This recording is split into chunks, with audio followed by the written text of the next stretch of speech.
wax.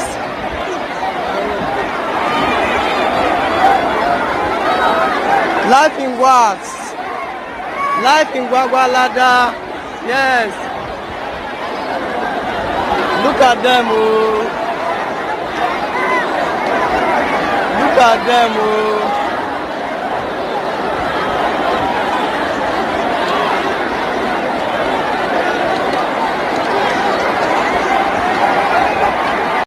It is a free-for-all, and hundreds have come from far and near to this warehouse in Osun State, southwest Nigeria, to help themselves.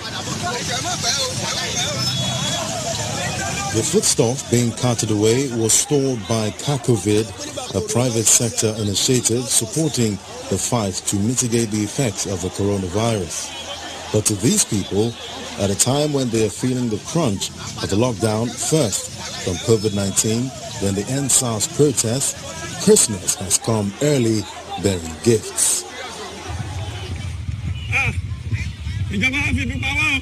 Still in the southwest, some looters in Ekiti State invaded the federal government silos and the Agric Development Program warehouse in Ado-Ekiti, the state capital, looting bagged items and other materials. 60 feet. In their large numbers, the people besieged locations, apparently to cart away food items, especially CACOVID palliatives, has been witnessed in some other states across the country.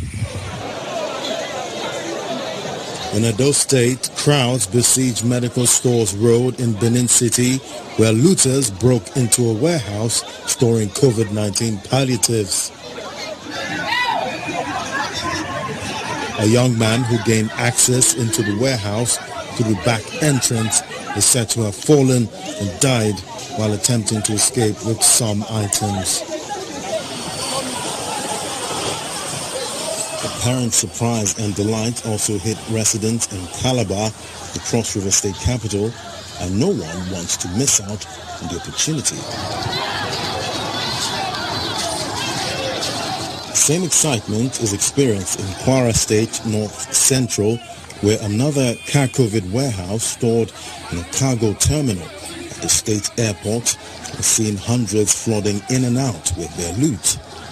Lives are being threatened, businesses are being looted. Public properties are also being targeted. This is unacceptable, and it is not who we are. To curb this act of criminality, I hereby declare 24-hour curfew in the Ilorin metropolis. Meanwhile, the warehouse storing emergency COVID-19 palliatives suffered the same fate in Bukuru, just south local government area of Plateau State. The storage houses various items ranging from grains, pasta, and agricultural equipment.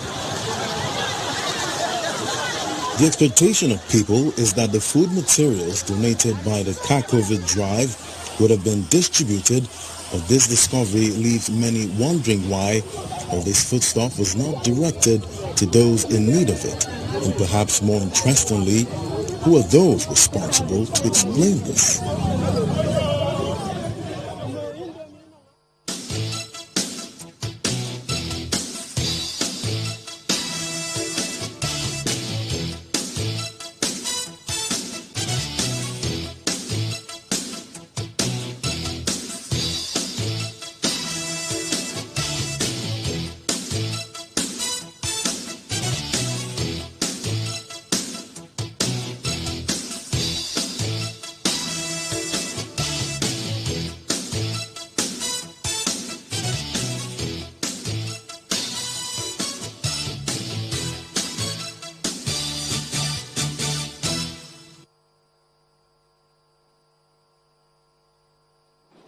Welcome back. Well, there was looting of government facilities which continued yesterday in Lokoja, Kogi State capital.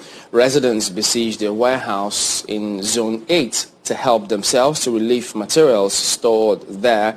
But a similar incident occurred on Sunday night at ADP warehouse when it was invaded, and several bags of fertilizer, water pumps, bags of rice seedlings were carted away.